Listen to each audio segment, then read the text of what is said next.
You're a millennial, you're making the most amount of money you ever made in your life. You're in the prime earning years and you're at the top of your career right now. On paper, people look at you and be like, oh, he won. But every day on the 15th or the 1st of the month, you feel like you're treading water. You feel like there's nothing left in your bank account. And between the mortgage, the daycare, the car payments, between the lifestyle and spending time with your family, a lot of times it isn't a money issue, right? A lot of times it's just a knowledge and lack of time issue, right? So what most people will tell you is just invest in the stock market, but you don't have the time to be sitting here and picking the best stock, going through the earnings sheet, going through the earnings call, understanding every single PE ratio. You might not even know what that means. But in today's video, I'm going to show you the top 4 ETFs that you should invest in that will make your process of building wealth simple and give you a step-by-step system so you can become a millionaire in a few years. So the first thing I'm going to talk about is what is an ETF. An ETF is an exchange traded fund.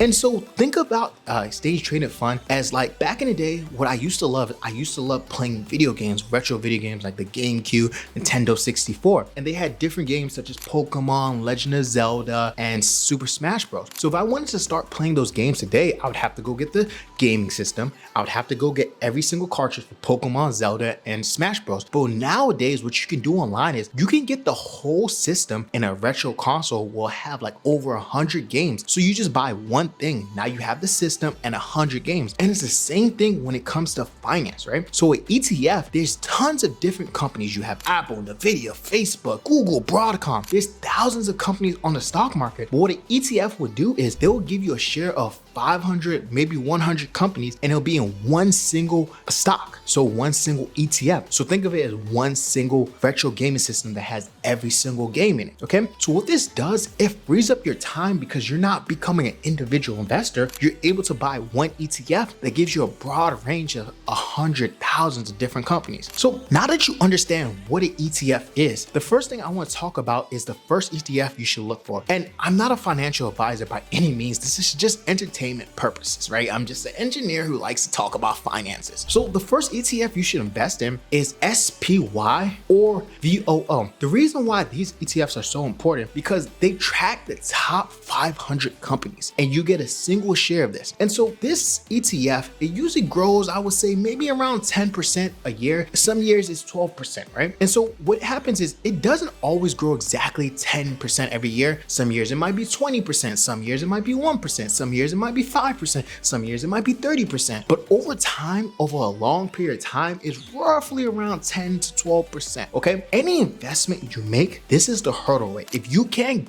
beat the S&P 500, most likely you shouldn't be investing in it. Okay. You'd be better off just investing in the S&P 500, which is just tracks the top 500 companies. So, and right now the S&P 500 is all-time high. So the SPY is around like 700 and the S&P 500 is 7,000, but 700. And over the past 5 years, it grew 75%. So any stock that doesn't beat this, maybe 5 years might be too low, but if it doesn't beat it over a 10, 15, 20 year period, you probably shouldn't be investing in it, okay? The biggest reason why I own this is because, as I said earlier, it gives you a top share. It gives you a share of the 500 top companies, and this is literally the hurdle rate for any investment. The second fund that you should look into is QQQ, which is based off the NASDAQ 100 and VGT, okay? And what VGT is, it's the Vanguard Informational Technology Fund, right? And so over the past 5 years, QQQ has grown about 90%, and VGT has grown about 111%. And the reason why these companies or ETFs are so important is because they really mirror tech stocks, okay? If you've been living underneath a rock and you haven't noticed that most of the biggest companies that make money are gonna be tech companies. So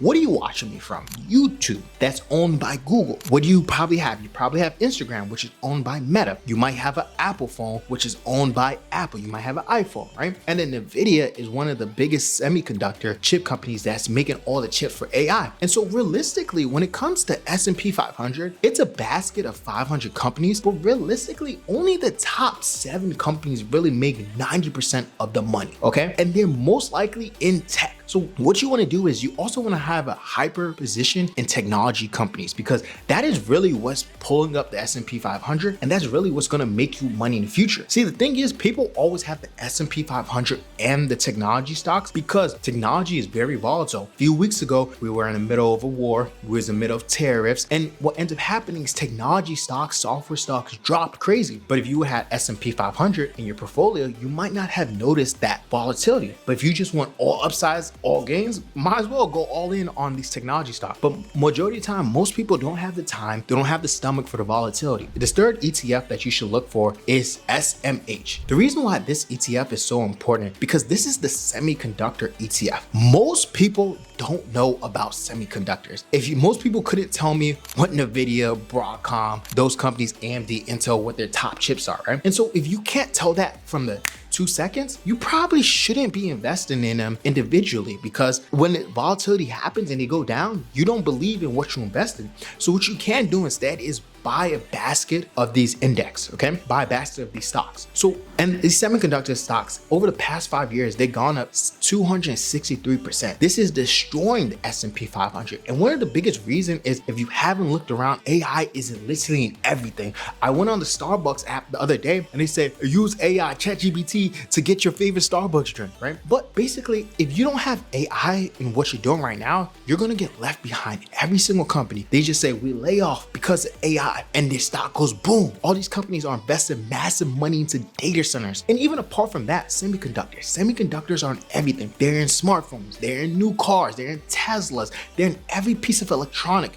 maybe your PlayStation, your Nintendo Switch, every single thing. Semiconductors from here on to the future is going to be the next big thing. So you should have a share of these semiconductors, and most people don't understand the individual stocks that are in this. And regardless, NVIDIA has been one of the best performing stocks, maybe 5 years. If you don't have a share of NVIDIA, you're getting left behind, and the semiconductor is in the semiconductor ETF. And then the last thing, if you've been watching my channel, you know I always preach have hard money. So Bitcoin over the past 5 years, it hasn't outperformed the S&P 500, and that's because it's been in a low state right now because of 4-year cycles. But over 10-15 years, Bitcoin has been the best performing asset over any asset over a long period of time, right? And now most people, what you had to do, you had to go get Bitcoin from Coinbase and then put it onto a cold wallet or a hardware device, right? And you will see a lot of people, they lost their keys. That I can go into that in another video. But what they have now is an ETF that tracks Bitcoin. So now you don't have to worry about losing your keys, worry about going on Coinbase. You can buy it in an ETF in Schwab, Robinhood, your 401k, your IRA, and you can just buy an ETF that tracks Bitcoin. And over the next 10-20 years, Bitcoin traditionally grows about 30-40% a year. So a lot of times Bitcoin will have big spikes, but it will also have big lows as well. So that's why I said sometimes if you're not a true Bitcoin believer, just have a small percentage, 1-2%. And over time, once you start understanding and researching that Bitcoin is hard asset and hard money, you will start getting more and more invested. But if you don't have Bitcoin in your portfolio, you are gonna lose on major gains in the future. So if you guys like this kind of content, put in the comments and tell me what you guys want to see next. But check out this video right here.